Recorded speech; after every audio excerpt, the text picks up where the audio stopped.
Hello there and welcome back to the channel. This is Nerd World. Today is an episode that is a bit of a posing of a question to you. And it's the contradiction I've encountered during my rewatching of early seasons of Star Trek Next Generation. Now, one thing we know about Star Trek is genetic engineering, particularly of humans, is illegal. Now, they do actually state in various instances that genetic engineering is illegal in the Federation, yet we know that it is used by some Federation member worlds, such as the Denobulans, to some success. It should be, I think, more clear that genetic engineering of humans, specifically, is forbidden. This is under probably some kind of Earth law because of what happened with the augments in the late 20th century and the eugenics wars. So, it's not allowed. So, before we get started talking about this, please like, share, subscribe and comment down below. And I do want comments on this one because I need some feedback because there's a contradiction here in the lore, and let's discuss what that's going to mean. So, before we get started, let's do the backstory. In brief, very brief, the eugenics wars took place in the late 20th century. Humans who had been genetically engineered to be the Ubermensch, to be the supermen, were basically running rampant, thinking they were superior to the rest of the human race, and they started a war to try and basically conquer it. Strictly speaking, as identified in Enterprise, these are not strictly Homo sapiens. They're humans, but a little more. So they're sort of Homo sapien invictus, to put it from another franchise. They are human, but a little bit more. They were created by taking genetic samples of super athletes, people who were genius level intellect, combining their DNA, and then using genetic purification techniques to basically clean the DNA and make chromosomal enhancements to said DNA to exaggerate certain features. The problem was, by exaggerating these features, they exaggerated the ego that went along with them. The human condition couldn't be bred out. The augments were, on the one hand, brilliant. They had longer lifespans, they were physically stronger, something like 5 times stronger than a proportionally sized human. They had twice the average intellect of the average human. They were faster, they had better hand-eye coordination, sensory acuity was increased, they were more resilient, they could go longer without food, water, and they could survive harsher environments. Basically, they were the perfect human specimen, but these were created from scratch. These weren't born in the traditional way. They were augments, bioengineered and created. Now, it's reasonable to assume, like I said, it said in Star Trek, that this race, if they were to breed, would have produced offspring that themselves were superhuman. And basically they were the beginning of a new species, which is what Khan intended on going off into space and doing. The problem was with when a new species comes in human history, it tends to replace the predecessor. Neanderthals in Europe as a good example. It's probably not that simple, but we're going to, for the sake of this video, say it is. So the augments were the next stage in artificial human evolution. Fast forward, in the 22nd century, Arik soon re-engineers a few of the augments with a few more modifications of his own creation. So you get another group of augments. The problem again, the ego doesn't compare to the intellect. They were yes, they were superhuman. They were fine when they were just with each other, but when they were put amongst other humans, they saw their superiority and they ran with it, basically. They were callous, cold and cruel, just like Khan. But those are augments.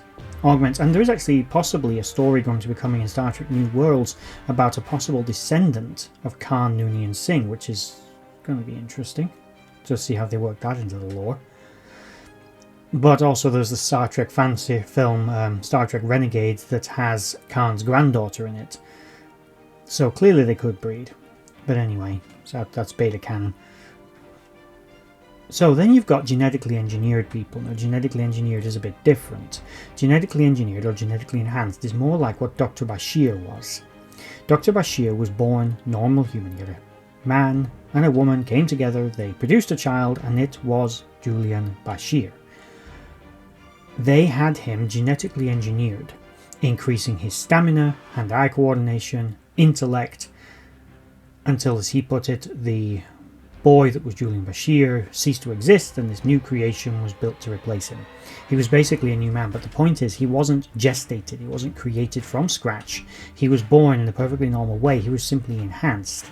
And that brings me, after that, what is the summary of the reasons why the Federation doesn't really have augments for humans, because there are, as they put it, for every one Bashir, there's a Khan Singh waiting in the wings. And Khan, of course, would massacre the crew of the USS Reliant, try to take over the Enterprise, and steal the Genesis device and do all kinds of dangerous shit, basically. So augments can be bad, which is why Earth banned them, and genetic research into them.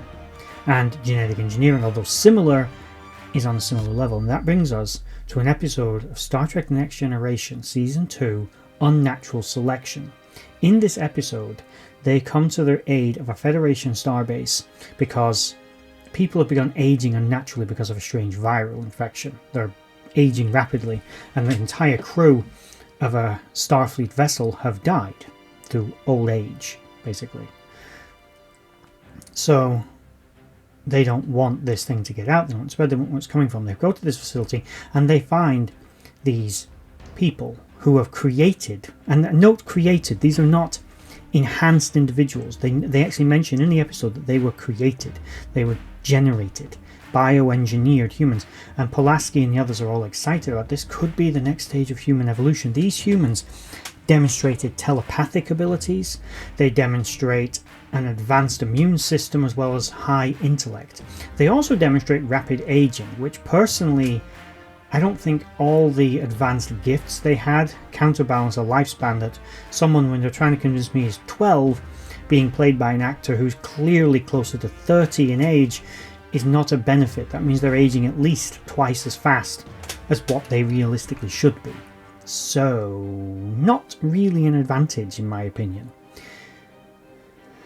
But that brings me to the question, why was everyone okay with this? This is supposed to be banned technology. These scientists had bred a new species of human, a human being that, like the augments, would wipe out its predecessor because its immune system was so aggressive it created viruses that they themselves were not affected by, but could kill the humans that they had created them.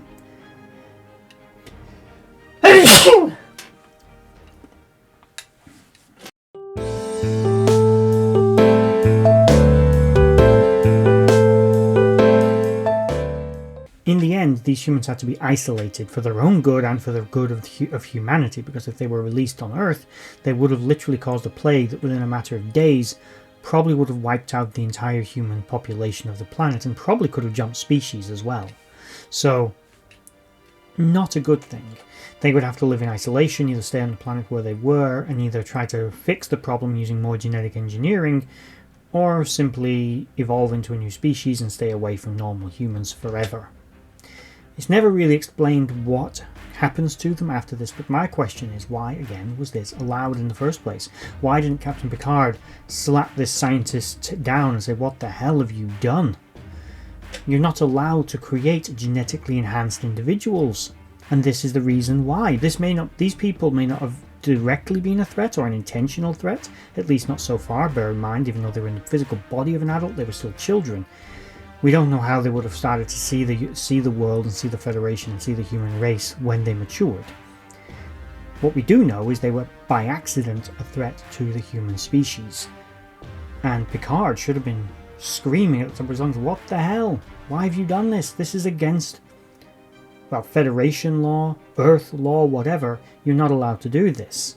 But instead, Dr. Pulaski is raving about the benefits, about how these children are the future of the human race and are incredible. And what the serious? Why? And it doesn't make sense. I was watching the episode and it just didn't make sense. This is already established from Star Trek the original series and Star Trek II The Wrath of Khan, both of which were out long before this episode was written, produced, shot and aired. So in the continuity of the show, what these scientists had done was illegal, unethical and criminal, majorly criminal. They should have gone to prison for a very long time. It's not the children's fault that they were created, but note that these were more augment than genetically engineered. These were more akin to Khan than they were to Bashir, of the way they were created.